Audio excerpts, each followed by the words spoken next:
Assalamualaikum warahmatullahi wabarakatuh. Perkenalkan, nama saya Amelia dari Sarjana Kebidanan di Universitas Medika Soeherman. Di sini saya akan menjelaskan tentang anatomi fisiologi, yaitu materi sistem perkemihan. Simak ya. Yang pertama yaitu sistem urinari. Sistem urinari adalah sistem organ yang memproduksi, menyimpan, dan mengalirkan urin. Pada manusia, sistem ini terdiri dari 2 ginjal, 2 ureter, kandung kemih, 2 otot sphincter, dan uretra. Yang selanjutnya yaitu bagian sistem perkemihan. Di sini yang pertama ada ginjal, ada ureter, ada kandung kemih, dan ada uretra. Yang pertama itu ginjal. Ginjal merupakan sistem terpenting dalam mempertahankan homeostasis cairan tubuh secara baik. Fungsi ginjal yaitu untuk mempertahankan homeostasis dengan mengatur volume cairan, keseimbangan osmotik, asam basa, ekskresi sisa metabolisme, sistem pengaturan hormonal, dan metabolisme.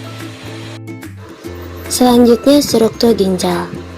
Bagian paling luar ginjal disebut korteks, bagian lebih dalam lagi disebut medula, bagian paling dalam disebut pelvis, dan ginjal dibungkus oleh lapisan jaringan ikat longgar yang disebut kapsula.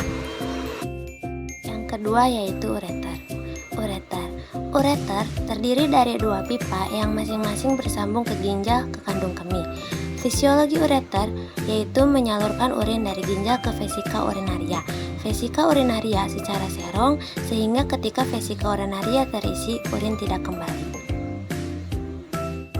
Adapun lapisan ureter, yang paling dalam itu disebut mukosa, lapisan tengah disebut muskular, dan lapisan yang luar itu disebut serosa. Yang ketiga yaitu vesika urinaria atau kandung kemih. Vesika urinaria adalah sebuah kantong yang mulus dan berfungsi sebagai penampung air seni yang berubah-ubah jumlahnya, karena kandung kemih dapat mengembang dan mengempis.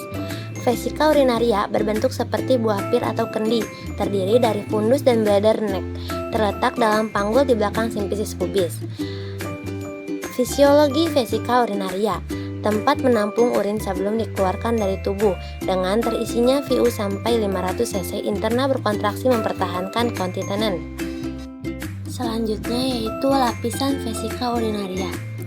Lapisan vesika urinaria yang pertama itu ada mukosa, ada submukosa, ada destrucere muscle, dan ada adventitia. Dan yang keempat yaitu uretra. Uretra merupakan saluran sempit yang berpangkal pada kandung kemih. Uretra berfungsi untuk menyalurkan air kemih keluar. Dalam anatomi, uretra adalah saluran yang menghubungkan kantung kemih ke lingkungan luar tubuh. Uretra berfungsi sebagai saluran pembuang baik pada sistem kemih atau ekskresi dan sistem seksual. Pada pria, uretra juga berfungsi dalam memproduksi sebagai saluran pengeluaran air mani. Oh iya, panjang uretra itu berbeda loh. Pada wanita, panjang uretra sekitar 2,5 sampai 4 cm, dan pada pria, panjang uretra sekitar 20 cm. Berarti sudah jelas ya, lebih panjang ureter wanita daripada pria.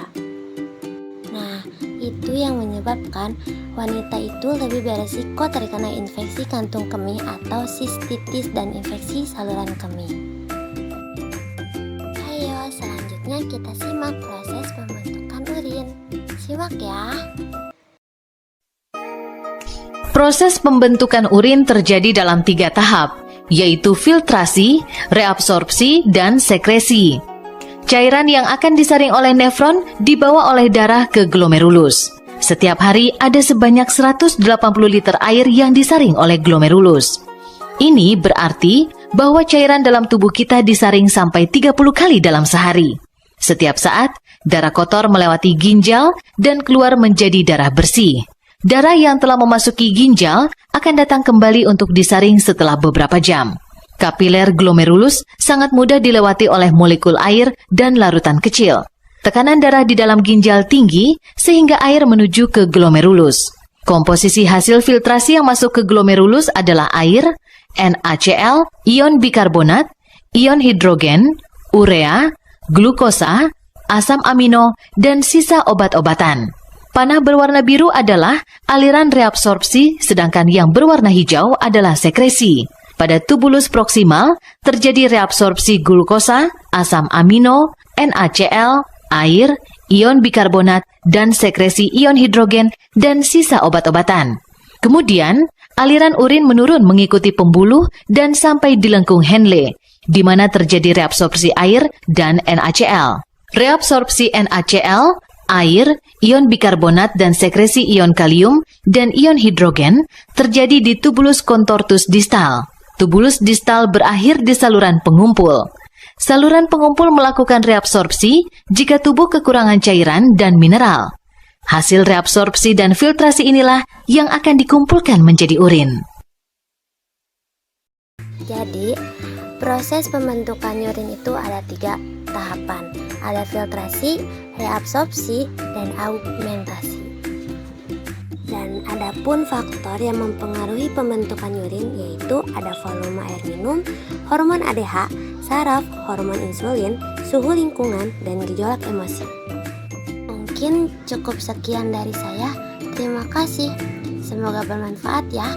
Tetap jaga protokol kesehatan di masa pandemi ini. Salam hangat.